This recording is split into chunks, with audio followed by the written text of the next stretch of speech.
kriston postasuna dau beteta ikustea, eta nik uste egokitzen zaigula, eskerrak eman antolatzaileei, fundazioari, parte hartu dezuten guztioi, lehenengo zatian eta orain, eta benetan oso aberasgarria izan da, eta hor hitz egin dezutenak ere, oso ederra izan da entzute. Hortik aurrea, nik uste lehenengo ondorioa esango nukela, da jardunaldi hau egitea beharrezkoa zala. Ez zait iruditzen hor zaudeten guztiok zerbait arrotza entzun dezutela. Ez dira ziurrenik gauza berriak, baino ez dugu astu behar garrantzitsua dela konpartitzea beste batzuk bizi dutena, eta baita ere, eta eskertu nahiko nuke, baita ere etorri direnak, unibertsitate mundutik, etorri direnak, gainea hizkuntz eta azento desberdinekin, porque behar dugu langile mugimenduari buruz ikertu eta ondoriak atean dituen jendea. Guk erreferentziak behar ditugu. Eta alderdi hortatik, jardunaldia egitea, aberasgarria izan dela uste dugu, eta lehenengo gauza azpimarratzeko. Bigarrena, kapitalismoaren helburuak ez dira aldatzen. Kapitalismoaren helburua, eta hor ordezkatuta zaudeten enpresatiak horren testigu zeate, dirua irabaztea da. Aldan, gehiena. Eta langilea kostu bat gera. Baina, era bat beharrezkoa gea. Bestela, bat, etziguten lanik emango, bi, etziguten soldateko horretuko. Eta hortik aurrera, kapitalismoaren ametsa, langile individualizatuak dira. Individualizatuta nahi gaituzte, enpresetan. Individualizatuta nahi gaituzte munduan, eta gehienez kontsumitzaile bezala ikusten gaituzte. Hirugarren gauza azpimarratu nahiko nukena, gaurko egunez. Oso egokia iruditu zitzaidan fundaziotik planteatutako Troiako zaldi artesanal hori, egia esateko, politia da. Baina, gainea, ziurrenik guri buruz hitz egiten dutenan, sindikalismoa, borroka kolektiboan sinisten duen jendea, beraientzat gu zaharkitua gera, eta beraie dira modernoa. Koatxin eta tal dauta bestea, dena da hipermodernoa. Bueno, egia esateko Troiako zaldi hori esan dezakegu asto zahar bat dela. Erderaz esan dezakegun bezala ulertu daiteke agian hobeto, una burra vieja. Hori inventatuta dago. Kapitalismo 4.0 honetan nahi gaituzte, beti saldu nahi izan duguten berri hori sartzea. Baina helburu zarrak, forma berriak, eta ez dago ezer modernoagoa guk egiten duguna baino. Ondoan daukezuna zaindu, ondoan daukazuna maitatu, eta ondoan daukazuna antolatu. Lau, esaten gendu bezala, ez?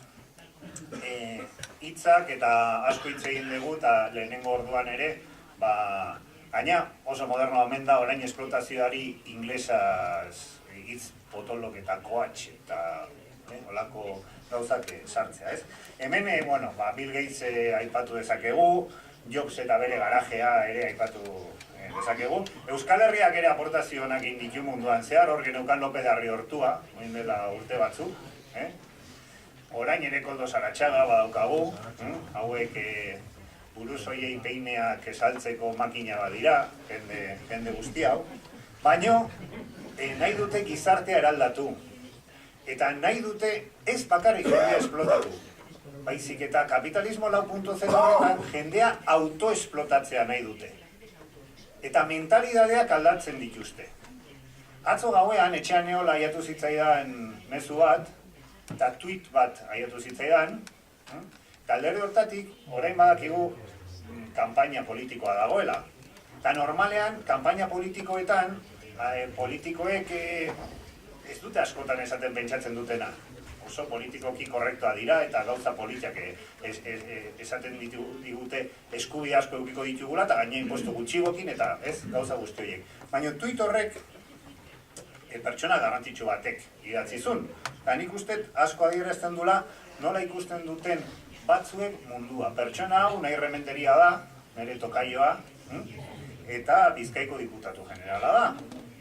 Eta tuit honetan esate zuen, apuntatu egin, orduan, textual. Andoni es pescatero en el mercado de Baracaldo. se levanta a las 4:30, atiende el puesto y por la tarde trabaja en otra tienda. Cierra la persiana a las 10 de la noche. No se queja, no pide ayudas, solo pide ideas. Esta gente merece intentarlo. Esto es un tuit que egia esateko modu batean esan dezakegu 2019ko esklabutza goraipatzen den tuit bat da. Eta nik uste jamen gaudelan Andoni horri zerbait ere esan darko geniokala. Lehenengo asko maite dugu Andoni. Bere bizitza birplanteatzen baldin badu ere bere ondoan eukiko gaitula eta Andoniri esaten diogu sindikatu bat behar dula. Eta hortik aurrera, hori, gure bizitza okertu eta iparra galtzea nahi duten guru edo jende honen aurrean, ez dugu ahaztu behar zeintzuk dira gure helburuak. Bizitza duina, enpresan, kanpoan, lanetik kanpo, gizarte justu bat lortzea. Ze helburu ederrak, ze helburu modernoak. Eta gainera, ez dugu ahaztu behar. Mercadonako mobilak 2 bateria dauzkate. Guk bat daukagu pertsonak. Eta bateria ere zaindu inbar dugu. Ez dugu hori ahaztu behar. Orduan, guzti horri buruz hitz egin dugu, eta orain, ohitura danez, nik nire liburuari buruz hitz egiten dut, umbralek bezala. Porque ideia honak eukitzea oso ondo dago. Guk indarra sortu behar dugu. Gure erronka indarra sortzea da. Hemen milaka langile zaude ordezkatuta. Guk lortu behar dugu, ofizinan, gure makinan, han enpresa guztietan, langileei eramatea antolakuntza behar hori eta perspektiba ematea. Beraz, delegatuak, sekzio sindikaloak, arduradunak, hori da gure klabea. Lan ona egitea. Lan ona egitea gure artean. Esperientziak konpartituz. Gaur entzun dezute beste enpresetan gertatzen dana, baina zuen enpresetan gertatzen da berdina da. Eta gaina, kasualidade bada enpresa batean lan egitea. Kurrikulum nahi agian beste toki batera bialduta beste tokian bukatuko zen duten. Eta enpresek beti nahi dute berdina. Eta guk lortu behar dugu entzutea besten esperientziak trasladatzeko. Orain beste esperientzi batzuei buruz gehiago dakigu. Sindikatua hori da. Konpartitzea besteekin klase duintasun eukitzea eta klaseko esperientziak jakitea eta trasladatzea. Eta hortik aurrera, 3 puntu zehatzetak. Lehena, zorrotzak izan barria. Zorrotzak. Gure lanarekin, zorrotzak. Sindikatuaren estrukturatik hasita eta delegatuen lana lantzen. Oso gauza serioak egiten ditugu guk. Lan baldintzak duindu eta gizartea hobetu. Horregatik zorrotzak izatea behar dugu. Ez dugu ahaztu behar gainea, enpresen etorkizuna guri importatzen zaigu gehiago. Guk ez dugu enpresa saltzen, guk ez dugu espekulatzen, guk ez dugu deslokalizatzen. Osea, adegiri eta beste patronal guztiei oso argi esaten diogu. Importatzen zaigu gehiago, guri enpresen etorkizuna eta proiektu industrialak. Hori lehenengo gauza. Porque bai gerenteak eta beste guztiak makina bat ezagutu ditugu, enpresak itxi dituztenak. Beraz, enpresen etorkizuna eta enpresa duinak izatea gure helburua da. Lankideen lanpostuak defendatu eta proiektu kolektiboetan sinistu. Individualismoa mierda bada. Mierda bada. Inoiz ez dugu lortu bizitza honetan. Ezer bakarrik. Lortu ditugun eskubide guztiak izan dira nahiko indarra lortu degunean eta bata bestea helduta aurrera egin degunean. Beti, enpresetan eta gizartean.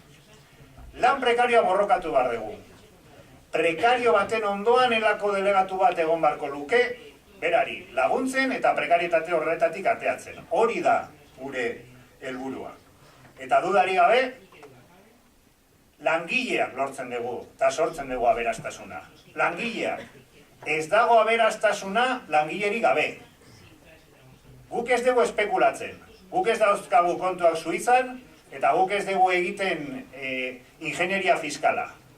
Guk aberastasuna sortzen dugu. Eta aberastasunaren zatia handi bat nahi dugu baita ere jasotzea. Sortzen dugulako.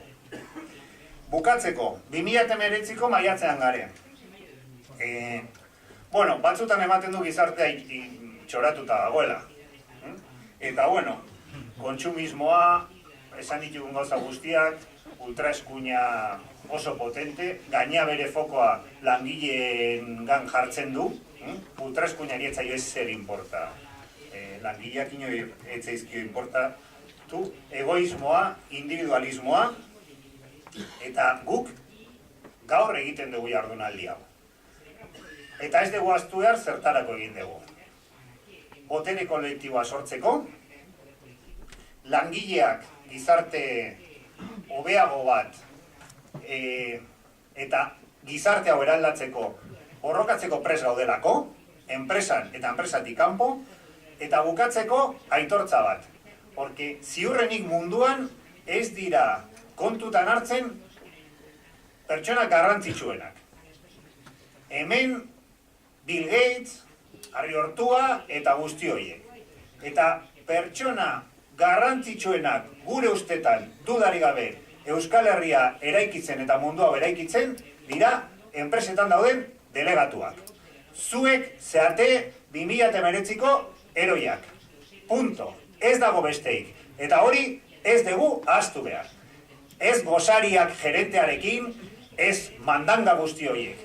Hemen egiten dezutena da pasada bat. Eta egiten dezute gainea enpresa zuzendaritzaren aurka, dirupio bat duten zuzendaritzaren aurka, beraz ez ahaztu egiten dezutena da erabat duina burua gora neukitzeko eta benetan ikaragarriarro gaude zuekin.